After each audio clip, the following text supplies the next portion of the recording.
When it comes to first aid and safety giveaways that leave a lasting impression, there's one name you can trust: Safety Made. Looking for fast turnaround? Safety Made offers deep inventory and quick production times to keep your project on schedule. Want something truly memorable? Customize any of our first aid kits to create a unique gift that showcases your brand. Need it fast? Rush service is available for those last-minute opportunities and tight deadlines. And every kit is packed with trusted brand name components, delivering quality and confidence your customers will appreciate. Safety Made, your trusted source for first aid kits in the promotional products market. Visit Safety Made today and make safety your next great promotion. Hello and welcome to Promo Perspectives. My name is Nicole Cook. I'm your host for today, and today I am joined by my friend, Chris Jordan, who is on our distributor sales team. Chris, go ahead and say hello and introduce yourself. Hey guys, my name is Chris Jordan. I'm distributor sales here at Sage. Been here going on for 5 years, and excited to talk to you guys about company stores and hopefully shed some new information for you. Awesome. Yes, we are about to dive in deep talking of all things about stores. And obviously, you've come on the podcast and talked about stores before. So we're really kind of like bringing this conversation back around because it's been a while since we talked about it last. And I feel like there's some new things that we can cover. So without further ado, let's just dive into some of the questions that I have, which is, first of all, a quick refresher. What is a store? If someone is listening and doesn't know. So a store is basically it's a dedicated website that has curated products for a cause, an event, for a particular company. Basically, a place where you just need specialized products that are supported by or represent a certain brand, and you want them all in one place for people to access. Mm-hmm. And I feel like stores have kind of evolved. Like, how have you kind of seen stores evolve with distributors over Oh the yeah, years? they're super popular now. Mm-hmm. Like people are actually looking for reasons to find a store. They're wanting to be educated even before having a store, so they Mm-hmm. can find those opportunities because they see other distributors with them, and they from watching our Primo Live and different things. They're getting to hear different stories about stores, and so um, you're seeing a lot of companies asking for them, and people are getting really creative with them too.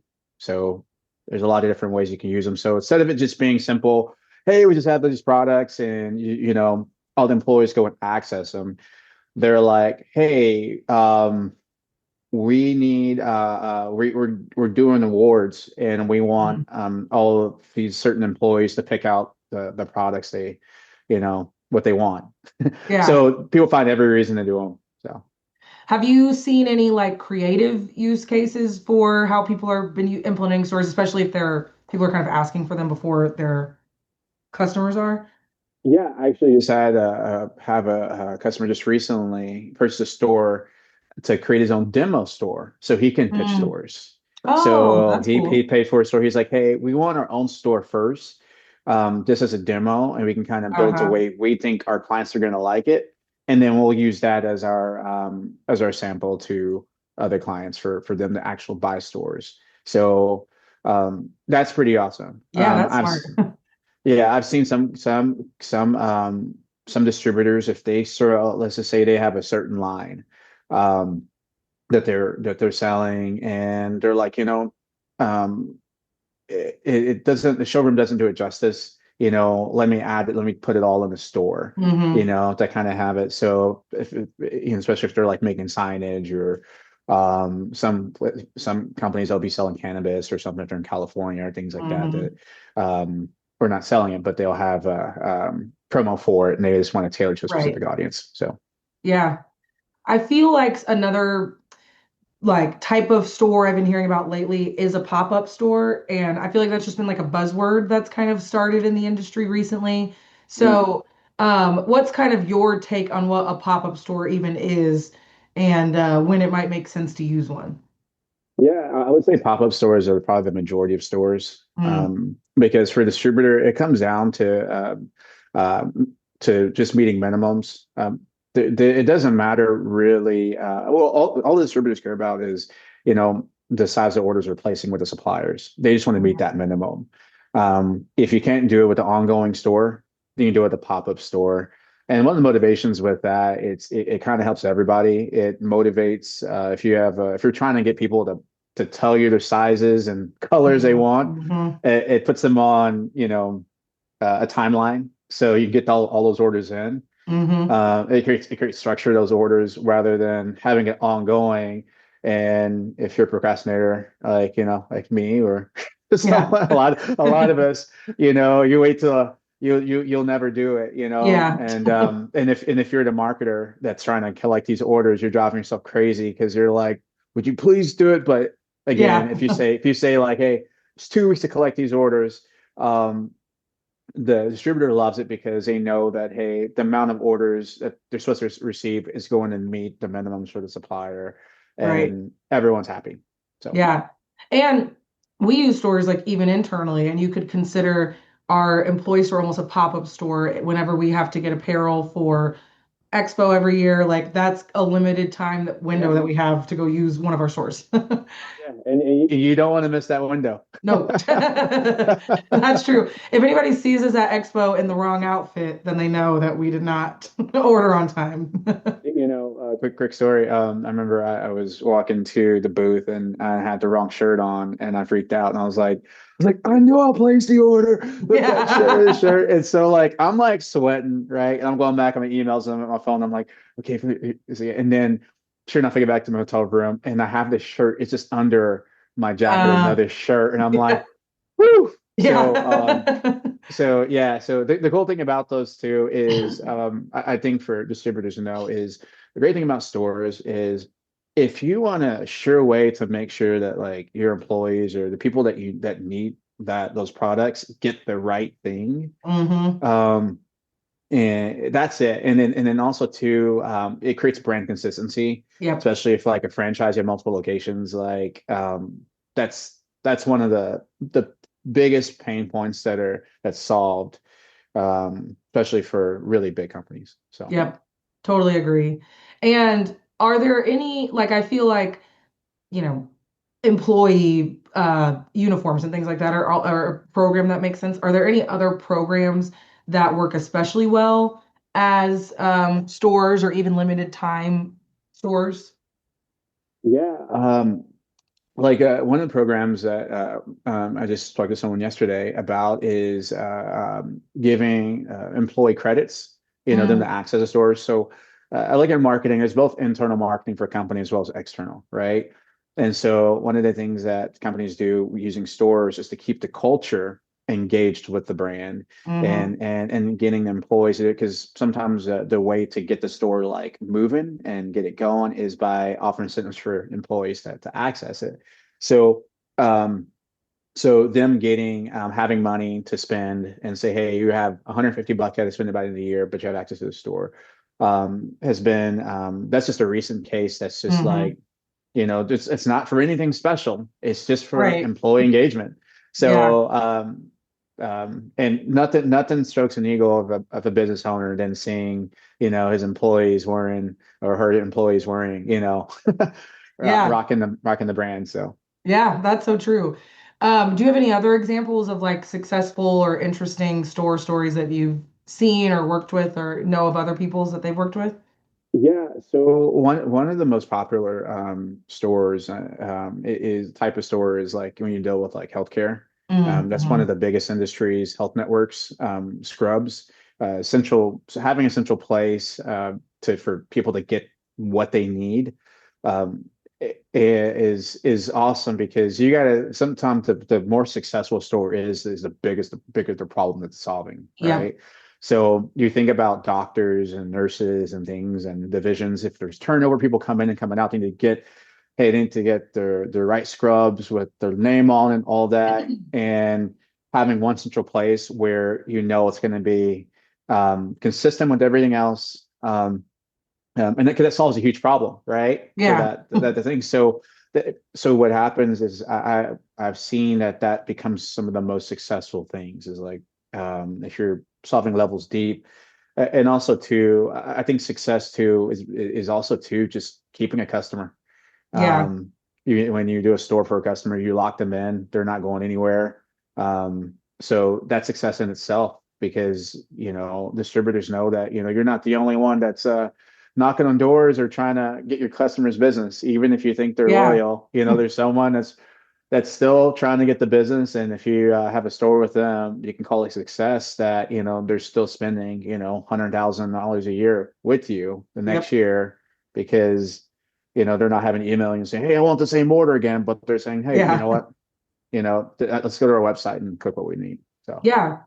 I guess for anybody who's listening and they're maybe not convinced on what a benefit to a store is, like, what else would you tell them? Like, why is it beneficial to be able to offer that to their customers?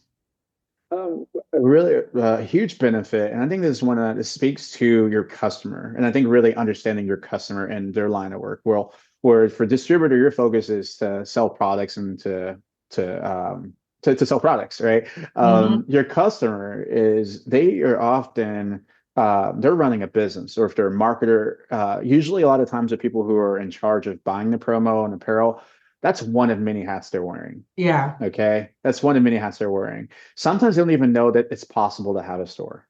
Okay. Right. Right. That's Um, true. and so one of the things you to consider is you're solving a huge problem by offering them a store because you may not realize because they're probably not going to tell you because they think it's normal Hmm. to walk around with a clipboard. Remember those? Right. I think they Yeah. might use iPads now, like tablets now, but to walk around a clipboard around the office and have to try to track down everyone's Yep. information, and then, but no one's ever, you've got these people who are not in the office all the time, and you're like, and that takes hours out of the day. It loses productivity. And then you hope that, you don't misplace your clipboard Right. or like me, like spill a coffee on it and Yeah. then you got to Also do it all that. over again. Yes. So so so one of the benefits is you will find that you save your customers a lot of time. And Mm. sometimes the bigger the organization you're working with, maybe the more time you're saving them. And so it's worth asking that question and just finding Yeah. out what's their process for capturing those orders because they're always, I mean, big companies are always doing branding. I mean, Right. they're always doing it. And so they may not be doing it with you. And so sometimes to win the Point. business is just to offer saying, hey, what's your process like for getting your employees those polos? Like, what's that look like? Or you start kind of diving in, but you're selling before even selling, but you're asking these Right. questions and find out that, wow, so you're telling me it takes you about a couple months to get all those orders in and you got to place them. What if I built you a website where you can tell all your employees, Yep. hey, you got 2 weeks to place your size and orders, and then you'll have it to you. Yeah. It's true. It is interesting to think about that. It really is like a unique selling point for a distributor to offer that because to your point, these companies are doing it anyway. So you want to be the person that's offering it to them versus having them go somewhere else, not with you. So And if you're a company, you have multiple locations, like you want yeah. consist, you want you have a set of brand guidelines, and the less interpretations of it, the better, more consistent it is, right? So if you have one distributor that's handling all of it for 5 locations, whether it's restaurants or health network or dental offices or things like Hmm. that, you all have this gathering, this annual conference, this annual event. How embarrassing is everyone shows up in every color, every office is a different Right. shade of red or a different size logo or something like, or they get some. It's like, that's probably not what you want. But if you just have it Hmm. one central place where everyone shows up the same, and you don't have to, it just doesn't have to be something you have to really put energy to because you have someone that gets you and knows your business. So, Yep. Is there anything else about stores or Sage stores that you would want to let people know before we wrap up our podcast today? yeah. So I guess one of the things to know about stores and Sage stores is that every store is different. Okay. Let's just talk about it. The even if you think it's a store, it's a store opportunity, it's not guaranteed. but it's guaranteed if you don't. It's not guaranteed if you don't talk about it. So Mhm. what we do is understand when you're advisors at Sage, we work with a lot of different distributors. We've worked with countless different store situations. Every store is different. Um, I mean, surprise us. Yeah. Surprise us, you know, like there's no silver bullet out there. There's no perfect store, you know, so there's always going to be something that that you may have to work around. But at the end of the Hmm. day, is oftentimes the benefit outweighs, you know, um, any sort of extra work that requires Yeah. with it. And lastly, too, is that stores do require a little bit of work. So the payoff is worth it. So just understand that Hmm. the hardest part is just setting up the store. If you're hearing me, listen, when you set up a store, just commit to just being a part of the process. The more involved you are setting it up, the easier it is. And then two, we can make sure that it runs the way you need to. And then when you place your orders, everything, the reporting you need, it all lines up exactly so you can multiply these stores. So just talk with us. We'll guide you. We'll make it easy as possible for you. And then and is hoping that it becomes a successful asset to you. Couldn't have said it better myself. Well, thank you so much, Chris, for joining us today and talking about Sage Stores. If anybody wants to get connected or get started, reach out to your Sage account advisor. They can hook you up. They'll go through all of the things, what Chris talked about and more, to make sure that, to his point, you're going to be as successful as possible. So hit them up. I love it. All right. Well, we will see you guys all back for our next episode of Promo Perspectives.